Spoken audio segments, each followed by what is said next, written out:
Hello everyone, welcome to Make Learning Easy. So our new topic is creativity and how a teacher can foster creativity among their students. So this is the topic under the subject childhood and growing up. तो let's get start. तो creativity क्या होता है, हम लोग creativity से क्या समझते हैं? क्रिएटिविटी को हिंदी में क्या बोलते हैं? उसको बोलते हैं रचनात्मक। हमने बहुत बार सुना होगा ऐसे बोलते हुए कि ये इंसान कितना क्रिएटिव है, ये कितना अलग करता है, ठीक है, ये कितना अलग सोचता है। तो क्रिएटिविटी के हर कल्चर में अलग अलग डेफिनेशंस दी गई हैं। कोई उसके पर्सनालिटी को लेके बोलता है ये कितना क्रिएटिव है, या कोई किसी का दिमाग किस तरीके से चलता है उसको लेके बोलता है कि ये कितना क्रिएटिव है। किसी के इमोशनल लेवल को देखते हुए बोलते हैं कि ये कितना क्रिएटिव है। तो क्रिएटिविटी होती क्या है? क्रिएटिविटी एक एबिलिटी है किस चीज़ की? To see something new. किसी भी चीज़ को किसी नए तरीके से सोचना, उसको एप्लीकेबल करना, उसको अपने लाइफस्टाइल में लाना, उसको क्या बोलते हैं? क्रिएटिविटी। नॉर्मल तरीके से हर कोई सीख सकता है, लेकिन जो क्रिएटिव इंसान होगा, जो क्रिएटिव इंडिविजुअल होगा, वो हर चीज़ को नए तरीके से सीखेगा, तभी उसको एक ये टैग मिलता है कि ये इंसान कितना क्रिएटिव है। ठीक है, वो क्या करेगा? To see problem no one else may know. वो किसी प्रॉब्लम को उस तरीके से देखेगा जो शायद और लोग उस तरीके से ना देख पाएँ। ठीक है, तभी वो क्रिएटिव होगा, तभी वो अलग अलग सॉल्यूशंस देगा, तभी वो दिशाओं में सीखेगा। ठीक है, यूनिक और डिफरेंट आइडियाज़ वो देगा। अब क्रिएटिव कोई इंसान कैसे हो सकता है? अगर एक प्रॉब्लम है, ठीक है, उसके वो मल्टीपल सॉल्यूशंस निकालता है, तो हम उस इंसान को क्या बोलते हैं? क्रिएटिव इंसान है। ठीक है, अगर आपको कोई प्रोजेक्ट मिला है और पूरी क्लास उसको एक ही तरीके से करके लाई है, और एक इंसान, एक बच्चा ऐसा है जो उसको सबसे अलग ढंग से उसने अपने प्रोजेक्ट को पेश किया है टीचर के सामने, सो टीचर भी बोलती है कि कितना क्रिएटिव प्रोजेक्ट बनाया है, कितना क्रिएटिव चाइल्ड है।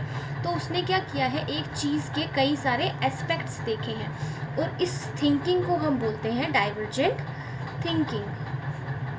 तो जो क्रिएटिव इंसान होगा, क्रिएटिव स्टूडेंट होगा, क्रिएटिव इंडिविजुअल होगा, वो किस तरीके से सोचता है? वो हर दिशाओं में सोचता है, which is called divergent thinking. हर कल्चर टू कल्चर क्रिएटिविटी जो होती है वो डिफ़र करती है। ठीक है, वेस्टर्न कल्चर में भी अलग होगी, इंडियन कल्चर में भी अलग होगी। तो अब कुछ कैरेक्टरिस्टिक्स हैं किसके? क्रिएटिविटी के। कैरेक्टरिस्टिक्स मतलब फीचर्स। क्रिएटिविटी के क्या क्या फीचर्स हैं? पहला कि ये एक प्रोसेस है, और एक ये प्रोडक्ट भी है।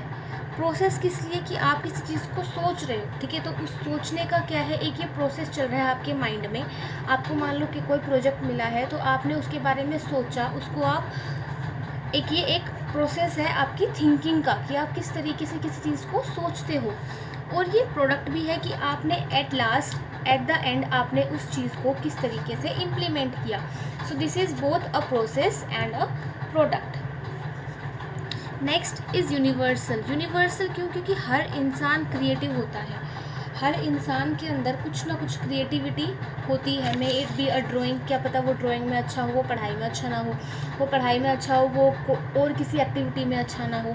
ठीक है, तो क्रिएटिविटी जो है वो यूनिवर्सल है, यूनिक है।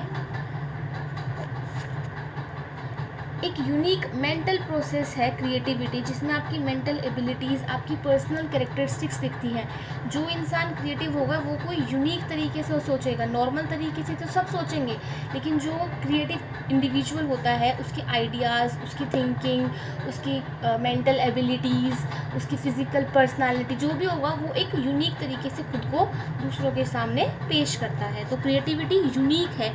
सब लोगों के अंदर अलग अलग क्रिएटिविटी होती है, और सबकी क्रिएटिविटी यूनिक होती है। ओरिजिनलिटी, ऑब्वियसली अगर कोई खुद से कोई चीज़ सोचता है तो वो ओरिजिनल ही उसके दिमाग में आएगी। अगर किसी ने कॉपी पेस्ट कहीं से कर लिया तो वो क्रिएटिव नहीं होता। अगर वो खुद से किसी चीज़ को सोच रहा है, अब मान लो कि एक आपको प्रोजेक्ट मिला है, ठीक है, अब एक ने तो पूरा प्रोजेक्ट विकिपीडिया से देख के कॉपी पेस्ट किया, ठीक है, और एक ने क्या किया, पढ़ा और उसको अपने वर्ड्स में लिखा, उसमें अपने डायग्राम्स, अपने ड्राइंग्स, अपना जो भी उस तरीके से वो उस प्रोजेक्ट को अच्छा बना सकता था उसने बनाया। तो उसने क्या है, ओरिजिनलिटी है उसके प्रोजेक्ट में, उसने खुद के वर्ड्स को उस तरीके से मेंशन किया है अपने प्रोजेक्ट के अंदर। तो क्रिएटिविटी क्या होती है, एक ओरिजिनलिटी में आती है। Fifth is what, novelty. Novelty का मतलब क्या होता है, बीइंग न्यू और डिफरेंट। तो सही बात है, जो क्रिएटिव होगा या जो क्रिएटिविटी थिंक होगी, जो किसी ने क्रिएट की है अपनी क्रिएटिविटी से, वो न्यू होगी और वो सबसे अलग होगी, तो वो नोवेलिटी को भी प्रोमोट करती है। Next is what, divergent thinking, जो अभी पीछे बताया था कि जो क्रिएटिव इंसान होगा वो हर दिशाओं में सोचेगा, हर डायरेक्शन में सोचेगा, कोई भी एक प्रॉब्लम के मल्टीपल सॉल्यूशंस निकालने की तरह सोचेगा, कोई एक सॉल्यूशन की तरफ वो नहीं जाएगा। तो divergent thinking. Next is what, nurtured by training.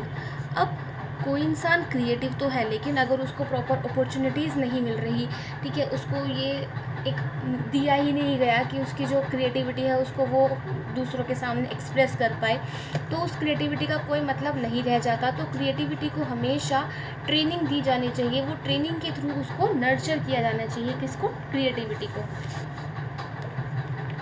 Multiplication of responses. अब क्रिएटिविटी किसी इंसान के अंदर कब आएगी, जब उसको अपॉर्चुनिटी मिले कि वो अपने आइडियाज़ को क्या कर सके, एक्सप्रेस कर सके, वो अपने चॉइसेस को, अपने लाइंस ऑफ एक्शन को, जो वो सोच रहा है उसको मतलब उसको रिस्पॉन्स देने की जो है वो अपॉर्चुनिटी मिले, ठीक है। अगर आप एक क्लास में बैठे हो और आपने एक टॉपिक दिया है बच्चों को डिस्कस करने के लिए या उनको लिखने के लिए, लेकिन आप उनको ये दे ही नहीं रहे कि वो अपने वर्ड्स लिखे, या फिर तो आप क्या कर रहे हो, आपने उनको लिखने एक बुक दी, आपने बोला ये डिट्टो का डिट्टो लिख दो, तो this is not a creativity. आप उनको मौका दो कि वो अपने वर्ड्स को एक्सप्रेस करें, अपने वर्ड्स में किसी चीज़ को लिखें। तो मल्टीप्लिकेशन ऑफ रिस्पॉन्स होना चाहिए, ना कि आपने कोई एक तरीका दे दिया कि उनको बोर्ड पे से डिट्टो लिखना है, तो this is not what we call creativity. और क्या हो सकता है, क्रिएटिव पर्सनैलिटी। जिसकी क्रिएटिव पर्सनालिटी होगी वही क्रिएटिविटी ज़्यादा दिखा पाएगा, ये तो हम सबको पता है, ठीक है। अब क्रिएटिव पर्सनालिटी कहाँ से आती है, वो होती है कि कोई ओरिजिनल थिंकिंग करे, ठीक है, इंडिपेंडेंस हो जजमेंट की, मतलब वो खुद से चीज़ों को जज कर सके, वो क्यूरोसिटी हो उसके अंदर, सेंसिटिविटी हो, सेल्फ कॉन्फिडेंस हो। तो ये क्या है, क्रिएटिव पर्सन कैसा होना चाहिए या क्रिएटिव पर्सनालिटी कैसी होनी चाहिए, जो कि ओरिजिनल थिंकिंग की कैपेसिटी रखता हो, ठीक है, इंडिपेंडेंस ऑफ जजमेंट हो, वो चीज़ों को खुद से जज कर पाए, क्यूरोसिटी हो उसके अंदर चीज़ों को जानने की, सेल्फ कॉन्फिडेंस हो। अब अगर किसी के अंदर कॉन्फिडेंस ही नहीं होगा तो वो चीज़ को करेगा कैसे, ठीक है। ऑटोनोमी होनी चाहिए, ऑटोनोमी आप सबको पता है, खुद से काम करने की क्षमता, ठीक है। ह्यूमर होना चाहिए। तो ये कुछ कैरेक्टरिस्टिक्स हैं किसकी, क्रिएटिव पर्सनालिटी की। तो अब क्रिएटिविटी पढ़ लिया, कैरेक्टरिस्टिक्स पढ़ ली क्रिएटिव पर्सनालिटी की।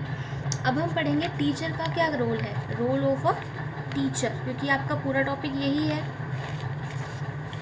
अब जैसा कि हमने पढ़ा कि क्रिएटिविटी जो होती है वो ट्रेनिंग के थ्रू उसको नर्चर किया जाना चाहिए, मतलब creativity need what, it need stimulation and nourishment,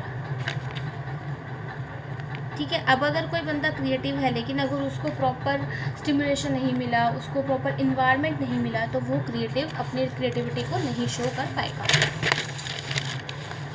तो पहला रोल क्या होना चाहिए टीचर का, एनकरेज टू एक्सप्रेस, मतलब वो बच्चों को मौका दे खुद को एक्सप्रेस करने का, ठीक है, उनको अपनी फीलिंग्स को दूसरों के सामने पेश करने का, डाइवर्जेंटली सोचने का।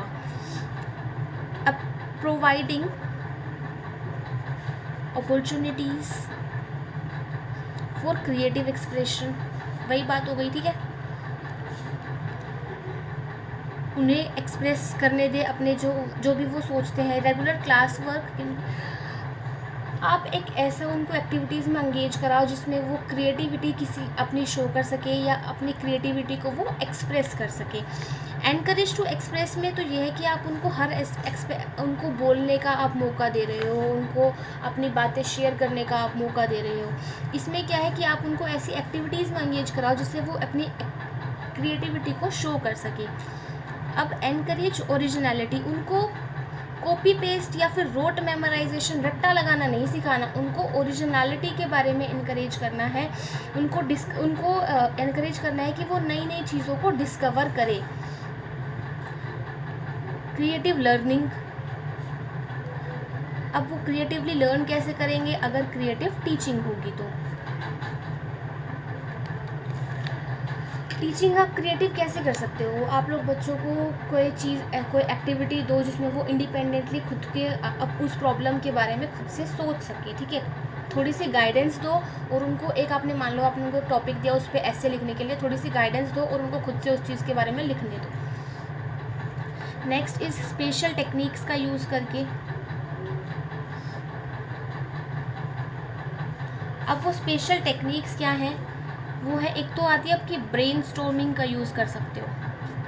ब्रेनस्टॉर्मिंग में क्या होता है, आपने ग्रुप में बच्चों को बैठा दिया, ठीक है, वो सब बैठे हुए हैं एक ग्रुप में, आपने उन्हें क्या दिया, एक टॉपिक दिया, ठीक है, मान लो पोल्यूशन के ऊपर, और हर बच्चे से उसकी राय मांगी कि वो उस टॉपिक के बारे में क्या सोचते हैं, आपने ये उनसे पूछा, ठीक है। इसमें कोई सही या गलत नहीं होगा कि आपने गलत बताया, इसमें सिर्फ आपको ये जानना है कि बच्चा किस तरीके से किस चीज़ को कैसे सोचता है, ठीक है। ये हो गया आपका ब्रेनस्टॉर्मिंग। उसके बाद इसमें आता है एक टीचिंग मॉडल्स,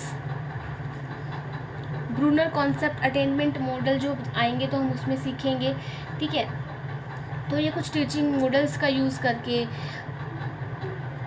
सेल्फ एग्जाम्पल देके, आपने कई बार आपने देखा होगा जो टीचर्स होते हैं वो खुद की लाइफ से आपको रिलेट करके कुछ सिखाते हैं, तो वो सेल्फ एग्जाम्पल होते हैं जिससे बच्चे रिलेट कर पाते हैं टीचर को खुद के साथ, ठीक है। रिवॉर्डिंग क्रिएटिव अचीवमेंट, अब अगर किसी ने कुछ अच्छा काम किया है तो उसको रिवॉर्ड्स देना, लेकिन दूसरों बच्चों को साथ में डिस्करेज ना करना। करिकुलम इस तरीके से ऑर्गेनाइज होना चाहिए कि बच्चे की क्रिएटिविटी एक्सप्रेस हो पाए, ठीक है। उनको फ्रीडम देनी चाहिए टू रिस्पॉन्ड, ऐसा नहीं कि बच्चा चुपचाप क्लास में बैठा हुआ और आपकी सुनी ही जा रहा है, तो ये भी नहीं होना चाहिए। हेल्दी हैबिट्स डेवलप होनी चाहिए बच्चे के अंदर।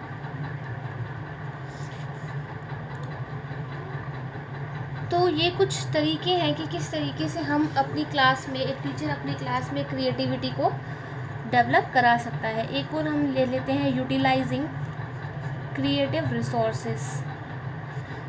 अब जैसे कि क्लास में सिर्फ ब्लैक एंड बोर्ड पे ना पढ़ा के आप बच्चों को चार्ट्स के थ्रू, डायग्राम्स के थ्रू आप उनको पढ़ा रहे हो, ठीक है।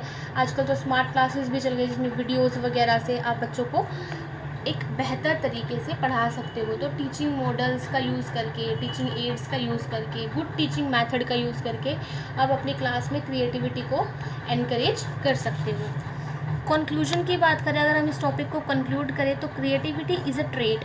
क्रिएटिविटी क्या है? एक ट्रेट है जो कि डिस्क्रिमिनेट करता है किसमें, क्रिएटिव इंडिविजुअल में और नॉन क्रिएटिव इंडिविजुअल में,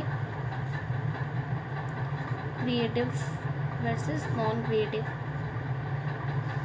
अब क्रिएटिविटी ज़रूरी क्यों है? क्रिएटिविटी एक बच्चे की प्रोग्रेस दिखाती है कि बच्चा किस तरीके से सोचता है, ठीक है। उसकी थिंकिंग एबिलिटी को शो करती है कि वो किस तरीके से किसी भी टॉपिक पे अपनी राय देता है या किस तरीके से वो रिस्पॉन्ड करता है किसी चीज़ को लेकर, ठीक है। ये बहुत एक रिस्पॉन्सिबिलिटी होनी चाहिए किसकी, स्कूल की या टीचर्स की, कि वो अपने बच्चों में क्रिएटिविटी को डेवलप कराएं, ना कि उनमें रट्टा लगवाने के या रोड मेमोराइजेशन जो होता है या सिर्फ टेक्स्ट बुक का पढ़ाकर उनको छोड़ रहे हैं, ऐसा नहीं होना चाहिए। क्रिएटिविटी को एक नेचुरली आती है बच्चे के अंदर जिसको स्टिमुलेशन देना चाहिए। अब अगर कोई बच्चा ड्राइंग में अच्छा है लेकिन आप उसको सिर्फ पढ़ाई करा रहे हो तो obviously you are doing wrong with that student, with that child.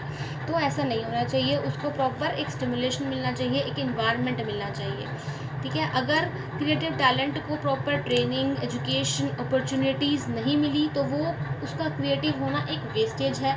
उसको खुद से भी एक गिल्ट आएगा कि हाँ मैं इस लाइफ में कुछ नहीं कर सकता। तो ऐसा नहीं होना चाहिए, हमें बच्चों को एनकरेज करना चाहिए। So this is all in creativity. I hope ये आपको समझ में आया हो। Thank you.